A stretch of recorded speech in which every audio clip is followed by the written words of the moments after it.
झाल्यावर आता नको.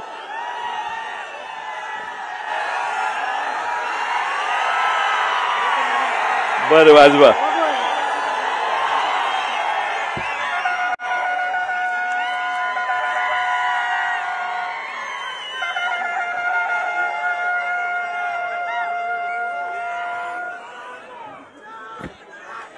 आपल्या सर्वांचे आणि देशाचे लाडके नेते आदरणीय पवार साहेब खास या कार्यक्रमासाठी मुद्दामून उपस्थित असणाऱ्या आमच्या भगिनी खासदार रजनीताई पाटील, खासदार फौजिया खान, आपल्या सर्वांचे लाडके उमेदवार बजरंग बाप्पा सोनवणे, ज्यांनी आपला बाणा सोडला नाही, स्वाभिमान सोडला नाही, ते आमचे राज्याचे माजी गृहमंत्री अनिल देशमुख साहेब, भारतामध्ये सगळ्यात उत्तम कोरोनाच्या काळात ज्यांनी काम केलं ते आमचे राजेश टोपे साहेब, खासदार जयसिंग काका गायकवाड, आपल्या सर्वांचे लाडके अंबेजोगाईचे आमचे सहकारी पृथ्वीराज साठे, माजी आमदार राधाकृष्ण ओके पाटील, जीवनराव गोरे साहेब, संदीप क्षीरसागर, भूषणसिंह होळकर, मेहबूब शेख, सक्षना सलगर, उषाताई दराडे, विजय गव्हाणे, सुशीलाताई मोराळे, बबनराव गीते, दीपक केदार, डॉक्टर नरेंद्र काळे, ईश्वरराव मुंडे, फुलचंद कराड, राजेसाहेब देशमुख, परमेश्वर सातपुते, सुरेश नवले, सुधीर दांडे, आशा भिसे, पूजाताई मोरे, अजिंक्य चांदणे, मिलिंद आवाड, सय्यद सलीम, सदामती गुट्टे, सर्वच मान्यवर आणि बंधू भगिनींनो, मी फार वेळ आपल्यात आणि पवार साहेबांच्यात घेणार नाही, पण मगासपासून मी बघतोय एवढी चार्ज्ड आणि उत्साही सभा बीड मध्ये मी आतापर्यंत बघितली नव्हती. एवढा मोठा उत्साह आपल्या सगळ्यांच्या मनात आहे. दिसेल त्या बाजूने, बघेल त्या बाजूने आज या ठिकाणी बजरंग बाप्पा तुमच्या समर्थनासाठी लोक आहेत. अगदी 3ऱ्या 4थ्या मजल्यावर माणसं चढून आहेत. इकडं प्रत्येक वाहनाच्या टपावर माणसं चढून आहेत. बसायला जागा नाही म्हणून उभा राहून मागचे 3 तास आमचे सगळे तरुण लोक या ठिकाणी उभा आहेत. बजरंग बाप्पा तुम्ही निवडून आलाय, चिंता करू नका.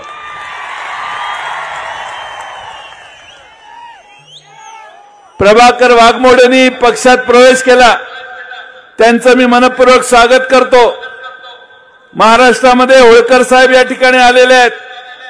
महाराष्ट्रामध्ये धनगर समाजाला फसवण्याचं काम, पहिल्या कॅबिनेटमध्ये आरक्षण देण्याचं काम करतो असं आश्वासन देणाऱ्यांनी धनगर समाजाच्या तोंडाला पानं पुसली. मराठा समाजालाही वेगळा अनुभव आला नाही, तोच अनुभव आला. आज महाराष्ट्रामध्ये सगळे समाज अस्थिर झालेले आहेत. महाराष्ट्रामध्ये 5 वर्षात विकासाचं काम नाही केलं यांनी. सगळ्या जाती जातीत भांडणं लावणं, संघर्ष करणं, ओबीसीच्या संदर्भात वेगळी भूमिका घेऊन त्यांनाही अडचणीत आणण्याचं काम मागच्या काळात झालं. महाराष्ट्रात एक समाज राहिला नाही की ज्यांना स्थिरता प्राप्त झाली. आज त्याची फळं भारतीय जनता पक्ष भोगतोय. आपण सगळ्यांनी थोडंसं बारकाईनं अभ्यास करा. मागच्या 4 दिवसात देशाचे पंतप्रधान भाषण काय करतायत. देशाचे पंतप्रधान इथं आले, इथं आल्यावर पुढचे 10 वर्ष मी काय विकास करणार आहे हे देशाच्या पंतप्रधानांनी सांगणं अभिप्रेत होतं. पण पंतप्रधानांनी वेगळंच भाषण केलं.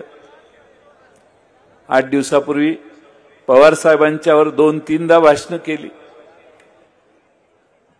गेले लोकसभा निवडणुकीच्या आधीपासून संसदेमध्ये देखील राहुल गांधी अडाणी आणि अंबानींच्या विरोधी बोलतायत. साकोलीला मी भंडारा गोंदियाला लोकसभेच्या प्रचारासाठी गेलेलो, तिथेही ते बोलले. पण मोदी साहेबांनी परवा सांगितलं, कालच सांगितलं की अडाणी अंबानी यांचं नाव राहुल गांधींनी घ्यायचं बंद केलंय.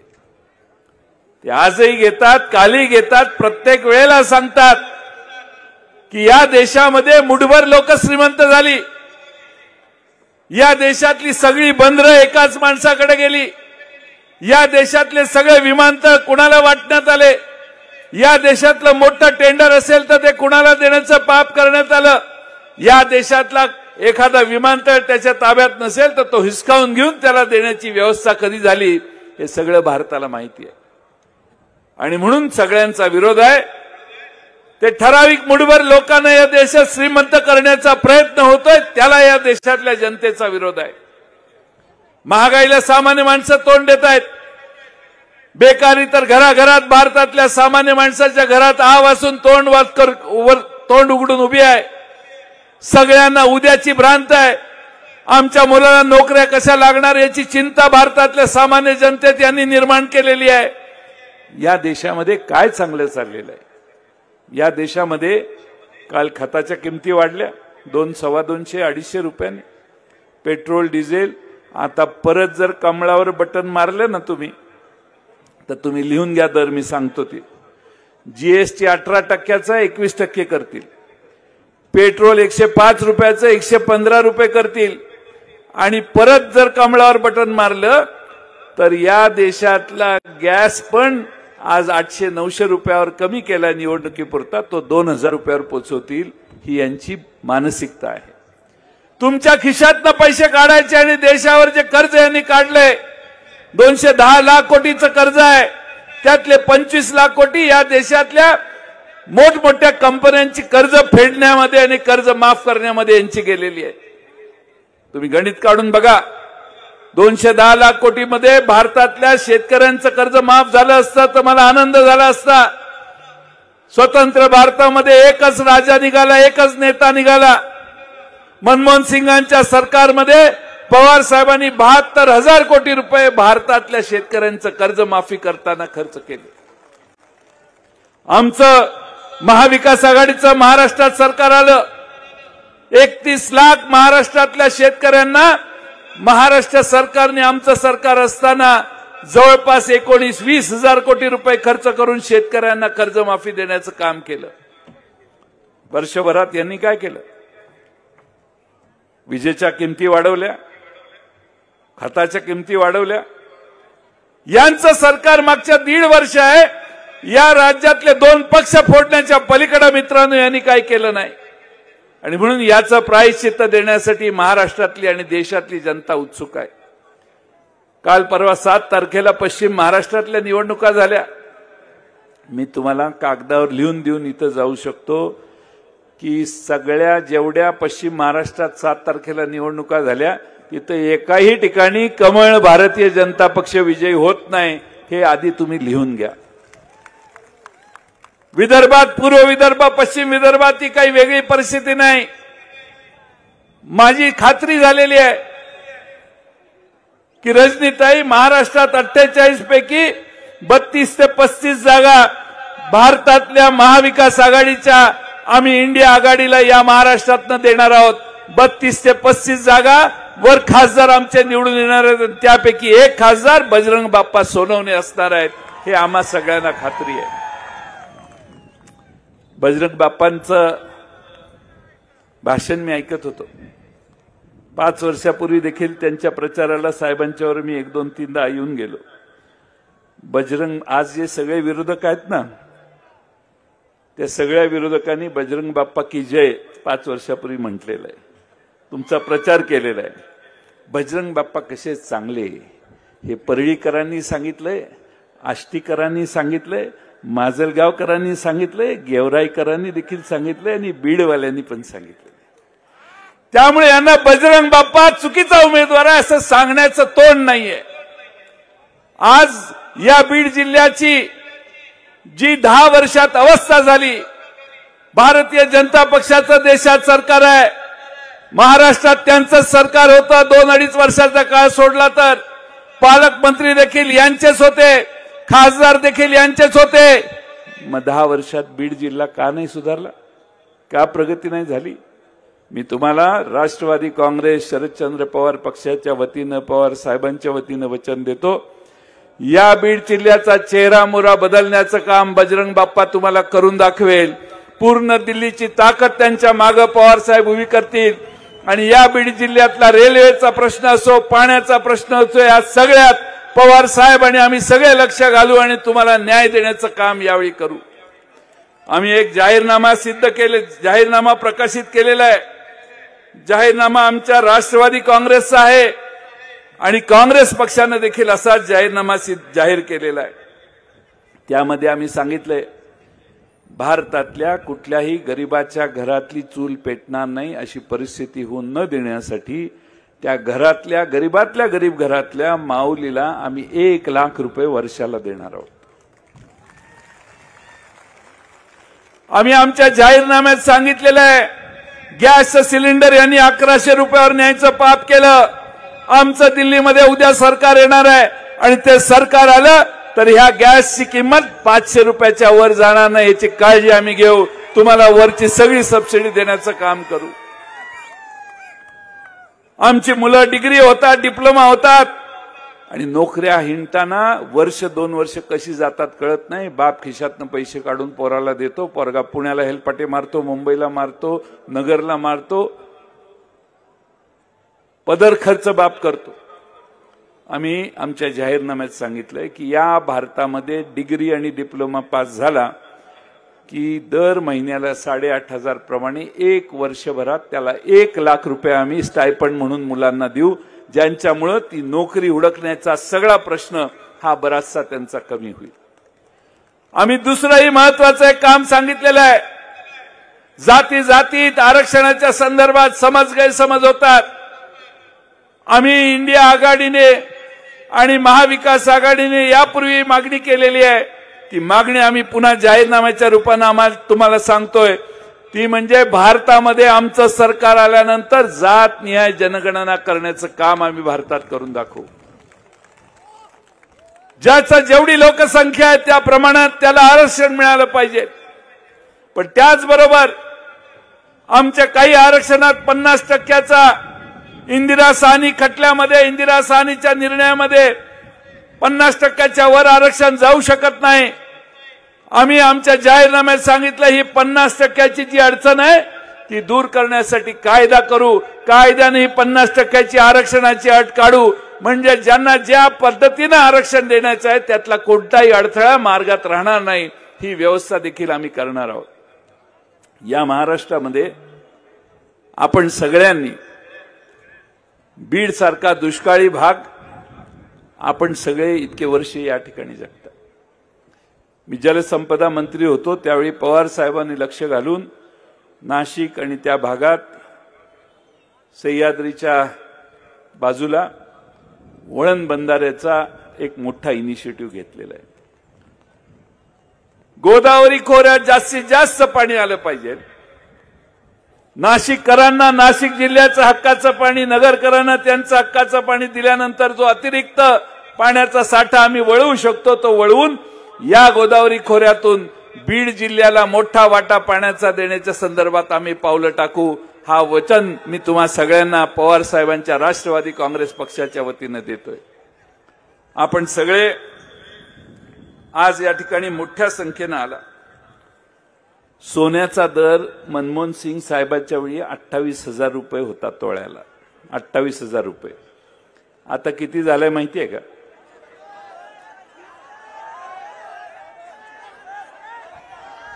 इकडं 78,000 रुपये सोन्याचा दर झाला।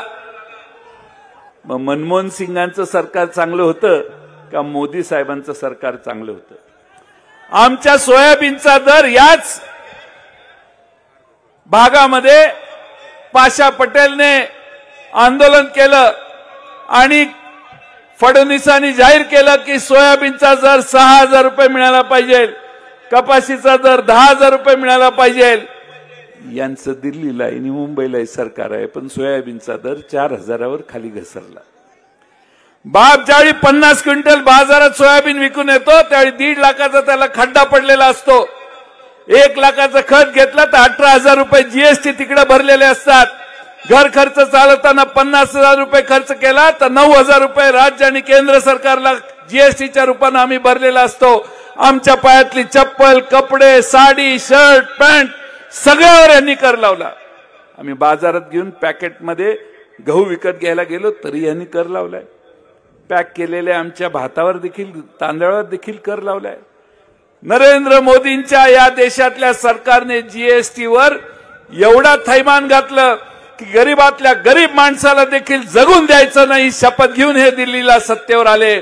आणि म्हणून आज भारतातला सगळा गरीब माणूस नरेंद्र मोदींच्या विरोधात ठामपणाने उभा आहे. हीच आमची सगळ्यांची ताकद आहे. आणि तुमच्या सगळ्यांच्या आशीर्वादाने उद्या बाप्पा दिल्लीवर गेले तर गरिबांची बाजू, या जीएसटीच्या कर आकारणीतले दोष, या महागाईला काही ठामपणाने मार्ग काढण्याचा प्रयत्न हा बजरंग बाप्पांचा पक्ष म्हणून राष्ट्रवादी काँग्रेस दिल्लीला करेल. आम्ही महाराष्ट्रामध्ये 10 खासदार उभे केलेले. 10 खासदारामध्ये पूर्वी आमचं असं असायचं की कोण निवडून येतील. आता पवार साहेब, मी गेले काही दिवस कोण पराभूत होऊ शकतं, बबनराव गीते पराभूत कोण होऊ शकतं याचा अभ्यास करतोय. आणि एकाच्या वर आकडाच जाईना झाला. एकही जबरदस्तीने मी म्हणतोय 10च्या 10 तुतार्या महाराष्ट्रात वाचतील असं महाराष्ट्रातलं चित्र आहे. आपल्या सगळ्यांना मी एवढंच या ठिकाणी सांगतो की पवार साहेबांचं फार मोदी साहेब महाराष्ट्रात येऊन नाव काढतात. का सारखं पवार साहेबांच्या बद्दल बोलतात? कारण महाराष्ट्र पवार साहेबांना मानतो, महाराष्ट्र पवार साहेबांच्या मागे आहे म्हणून. पवार साहेबांचा पक्ष मोडला. जो माणूस सांगतो पवार साहेबांचं बोट धरून मी राजकारणात आलोय, त्या माणसाच्या पक्षाकडून भारतामध्ये राष्ट्रवादी काँग्रेस फोडण्याचं काम झालं. तिकडे जाऊन एक मोठी भोपाळा घोषणा केली, 70,000 कोटीची घोषणा केली. आमचा सगळा पक्ष मोकळा झाला. कोणाला वाईट वाटत असेल पण मला समाधान वाटलं की मोदी साहेबांनी आमचा पक्ष स्वच्छ करून दिला. त्यांचे मी आभार मानेन. आणि सगळे स्वतःच्या पोटात घेतले. या देशामध्ये काँग्रेस मुक्त भारत करणारी लोक, काँग्रेसमध्ये ज्यांच्यावर आरोप झाले, राष्ट्रवादीवर ज्यांच्यावर आरोप झाले, त्यांना घेऊन आता सत्ता मिळवू इच्छित आहेत. तुमचा निर्णय करायचा आहे तुम्हाला की भ्रष्ट लोकांना महाराष्ट्रात आणि देशात सत्तेवर आणायचं, अस्वच्छ असणाऱ्या पवार साहेबांच्या सारख्या महाराष्ट्रातल्या आणि देशातल्या नेत्यांना संधी द्यायची. हा निकाल उद्याच्या 13 तारखेला तुम्हाला सगळ्यांना घ्यायचा आहे. माझी तुम्हाला कळकळीची विनंती आहे, तुतारी वाजवणारा माणूस हाच तुमच्या आयुष्यात, तुमच्या जीवनात खरी तुतारी विजयाची, तुमच्या आयुष्यातल्या विकासाची तुतारी हाच माणूस वाजवेल. आणि तुतारी वाजवणारा माणूसच तुमच्या जीवनात बदल घडवून आणेल असं मला वाटतंय. आणि म्हणून मी शेवट सांगतो, पवार साहब का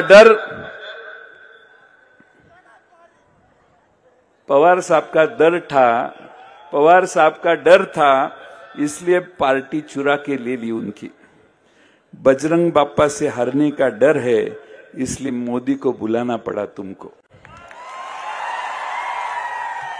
किती साधा बजरंग माझा.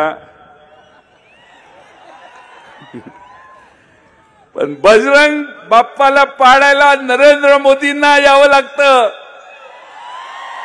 याचा अर्थ त्यांना मेसेज गेलाय, साहेब या, माझं काही खरं नाही, तुम्ही आल्याशिवाय मी निवडून येत नाही. आणि म्हणून तुम्हा सगळ्यांना सांगतो, एक शेवटचा टोला, 13 तारखेला तुतारीच्या समोरचं बटन दाबून द्या. महाराष्ट्रात बीड जिल्हा सगळ्यात उत्तम जिल्हा करण्याचं काम राष्ट्रवादी बजरंग बाप्पांच्या नेतृत्वाखाली करेल हा विश्वास देतो. आणि माझं शेवटचा मुद्दा राहिलेला आहे. बजरंग बाप्पांना पाठिंबा देण्यासाठी तुम्ही आलेला आहात. मी आता लाईट घालवायची विनंती करणार आहे. आणि तुमच्या मोबाईलचे लाईट जे आहेत ते मोबाईलचे लाईट लावायचं काम तुम्ही करा. बघू बजरंग बाप्पांना किती तुम्ही पाठिंबा देताय. लाईट घालवा, लाईट.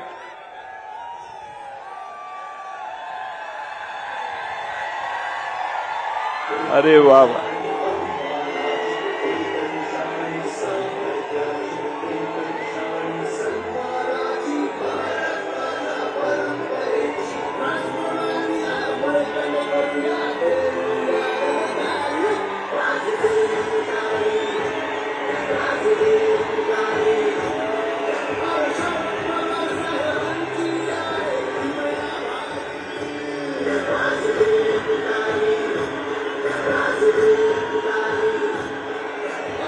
बस बस बस बस लाईट लावा. साहेबांचं भाषण होणार आहे. कुणी जागचे हलू नका. सगळे बसा.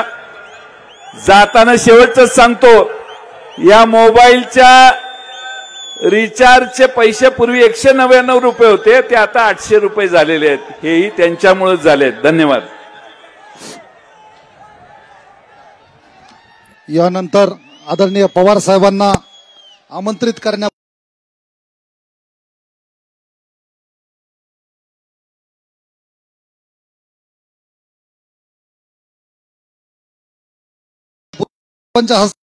बजरंग बाप्पा सोनवणे यांना भेट देणार आहेत. त्यांना मी विनंती करतो की त्यांनी त्यांची भेट द्यावी. मी जवळगाव येथील शेतकरी धनंजय हारे आहे. बजरंग बाप्पा यांच्यामुळेच माझा मुलगा IT इंजिनियर झाला आणि मी स्वतः कष्ट करून 10 एकर ऊस जोपतो. मला गॅरंटी आहे की बाप्पा माझा ऊस घेऊन मला चांगला भाव देतील. धन्यवाद.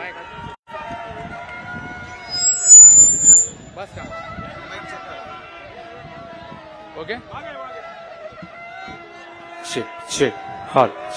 त्यानंतर शिवसेनेच्या वतीने आदरणीय साहेबांना श्री योगेश्वरी देवीची मूर्ती या ठिकाणी देण्यात येणार आहे. शिवसेनेचे जिल्हा प्रमुख रत्नाकर अप्पा शिंदे, अंबाजोगाई तालुका प्रमुख बालासाहेब शेप, शहर प्रमुख अशोक खेडे हे आदरणीय साहेबांना श्री योगेश्वरी देवीची मूर्ती या ठिकाणी देत आहेत.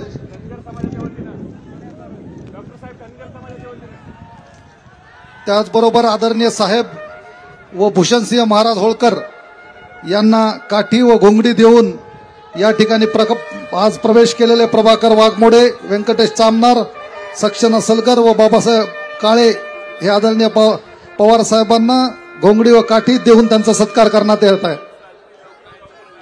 त्याचबरोबर बाबासाहेब काळे शिरसाळेचे कार्यकर्ते, त्यांचा प्रवेश राष्ट्रवादी काँग्रेस पक्षात होत आहे.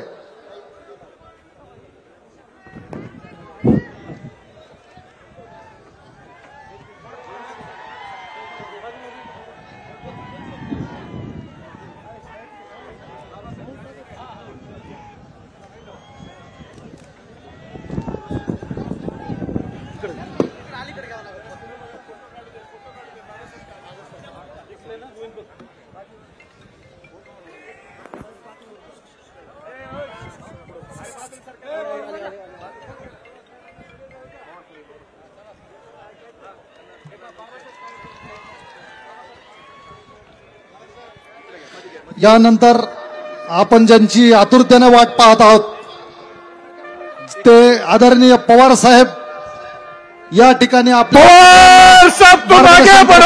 ठिकाणी आलेले आहेत. सर्वांनी जोरात आदरणीय पवार साहेबांचं स्वागत करायचंय. देश का नेता कैसा हो, देश का नेता कैसा हो. आदरणीय शरदचंद्रजी पवार साहेबांचा मी आदरणीय पवार साहेबांना विनंती करतो की त्यांनी आपले विचार मांडावे.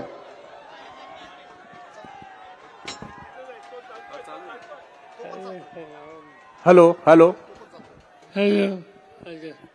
माझा घसा बसलाय तो हा ठीक आहे. ज्यांचे आत्ता संभाषण विचार ऐकले ते महाराष्ट्राचे अध्यक्ष, ज्यांचा फाटी देशाच्या फाळणीमधल्या आमच्या सरकारी रणनीताई पाटील, फौजिया खान, आमदार राजेश टोपे, संदीप क्षीरसागर, विजयराव गव्हाणे, जयसिंगराव गायकवाड, मुद्दाम या ठिकाणी आलेले इंदोरचे राजे आणि अहिल्याबाई होळकर यांचे वंशज, यांचा आत्ताच या ठिकाणी आपण सन्मान केला. ते भूषणसिंह होळकर, माजी आमदार यांचे सरकारी राधाकृष्ण होके पाटील, उषाताई दराडे, सुषमाताई ओराळे, महबूब शेख, सक्सेना सरगर, बावन गीते, सुधीर दांडे, दीपक केळकर, ईश्वर कुंदे, फुलकर करार, नरेंद्र काळे, संघटनेचे अध्यक्ष राजेसाहेब देशमुख, व्यासपीठावरचे अन्य सरकारी सूचनासाठी सलीम साहेब आमदार वंदूवरी बऱ्याच दिवसातून आज मी या नगरीमध्ये आलोय. याच्या आधी अनेकदा आलो, पण आज जी काही मी सभा पाहतोय आणि त्या सभेचं एकंदर उत्साहाचं वातावरण बघतोय, त्याच्यातून एक गोष्ट स्पष्ट होते की उद्याच्या होणाऱ्या निवडणुकीमध्ये तुम्हा सगळ्यांची मानसिकता काय आणि तुम्हा सगळ्यांचा निकाल काय. निकाल हा स्पष्ट दिसतोय की बजरंग सोनवणे यांना देशाच्या लोकसभेमध्ये विविध करांचा प्रतिनिधी म्हणून पाठवायचा निकाल तुम्ही लोकांनी घेतलेला. मला माहीत नव्हतं की देशाचे प्रधानमंत्री इथे येऊन गेले. हल्ली ते महाराष्ट्रात फार फिरतात, अनेक ठिकाणी येऊन गेले. सगळ्या देशाचं नेतृत्व करायची जबाबदारी त्यांच्यावर असताना आणि देशासमोर अनेक यक्ष प्रश्न हे असताना ते सातत्याने महाराष्ट्रात येतात. आणि एक गोष्ट त्यांच्या लक्षात आली दिसली की या निवडणुकीमध्ये 2 टप्पे जे झाले, मतदान जे झालं, त्याच्यामध्ये जो काही अहवाल त्यांच्या खात्याकडून गुप्तहेरांच्याकडून त्यांच्याकडे आला, तो फायद्याच्या नंतर असा धोका घ्यायला नको म्हणून पुन्हा पुन्हा ते आपल्या भागामध्ये आपल्या राज्यामध्ये येतात. येऊन सांगतात काय, प्रधानमंत्री येत असेल तर माझी तक्रार नाही, पण त्यांनी सांगावं की 10 वर्ष देशाची सत्ता त्यांच्या हातात होती. या 10 वर्षात त्यांनी काय पावलं टाकली आणि असा इथून पुढच्या काळामध्ये नक्की काय करणार आहेत हे त्यांनी सांगावं. पण त्यांच्या सगळ्या सभेमध्ये 2 ते 3 मिनिटं विकासाच्या संबंधी बोलतात, 10 मिनिटं आम्हा लोकांच्या टीका करण्याच्यासाठी बोलतात, आणखी भाषा मिनिटं अन्य काहीतरी गोष्टीच्या संबंधी सांगतात. त्याच्यामध्ये असत्यावर आधारित अनेक गोष्टी असतात. रामाचं मंदिर बांधलं आहे, त्यामध्ये या देशात लोकांना आनंद आहे, लोक राम भक्त असतात आणि त्यामुळे मंदिर झालं असेल तर त्याचा आनंद आहे. पण या मंदिराला पैसे कुणी दिले, त्याला देणग्या कुणी दिल्या, या देशाच्या कानाकोपऱ्यातनं लोकांनी कोट्यावधी रुपयाची रक्कम ही या कामाच्यासाठी दिली, त्यामधून हे मंदिर उभं राहिलं आणि याचा आनंद देशाच्या अनेक लोकांना आहे. पण मोदी साहेब इथून सांगतात की आम्हाला चिंता आहे की आम्ही लोक, इंडियावाले लोक, महाराष्ट्र विकास आघाडीवाले लोक उद्या त्याला या मंदिराच्या संबंधी बंद फाडायचा निर्णय हा घेतील का काय याची चिंता आम्हाला पाहिजे हे ते सांगतात. तुम्ही सांगा, या देशामध्ये, या राज्यामध्ये कुठे एखादं मंदिर चांगलं बांधलं, कुठे गावाचे लोक पूजा अर्चा करतील, त्याचं स्वागत करतील, मंदिर कधी बंद कधी केलं जातं, कधी केल्याचा अनुभव आपण ऐकला, पण नाही त्या गोष्टी त्या ठिकाणी सांगायच्या. मिळालेली सत्ता ही लोकांच्यासाठी वापरायची असते. पण अलीकडच्या काळामध्ये जी जी काही धोरणं स्वीकारली, जे जे काही निर्णय घेतले, त्या सत्तेतून लोकांच्या जीवनामध्ये समृद्धी आणण्यासाठी कुठल्याच प्रकारची फावली टाकलेली नाहीत. या उलट त्यांच्या विचाराशी जो सहमत होत नाही त्याच्याविरुद्ध ही सत्ता कशी वापरता येईल आणि त्याला तुरुंगात कसं टाकता येईल या प्रकारचे निकाल आज या देशाच्या सरकारने घेतलेले आहेत. अनिल देशमुखांनी स्वतःचा अनुभव सांगितला. महाराष्ट्राचे गृहमंत्री आज त्यांच्यामध्ये त्यांच्या संदर्भात त्यांना वर्षभर काय सजा भोगावी लागली काही कारण नसताना अशी अनेक उदाहरणं सांगता येतील.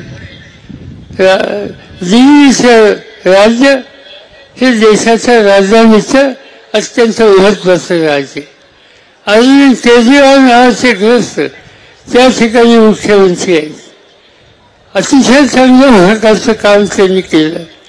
शिक्षणाच्या क्षेत्रामध्ये आरोग्याच्या क्षेत्रामध्ये त्यांचं काम लागण्याच्यासाठी भारताच्या बाहेरून सुद्धा लोक त्या ठिकाणी येतात आणि एका प्रश्नावर प्रधानमंत्र्यांच्या विरुद्ध केंद्र सरकारच्या विरुद्ध त्यांनी टीका केली तर दिल्लीच्या मुख्यमंत्र्यांना आता तुरुंगामध्ये टाकलेले आहे.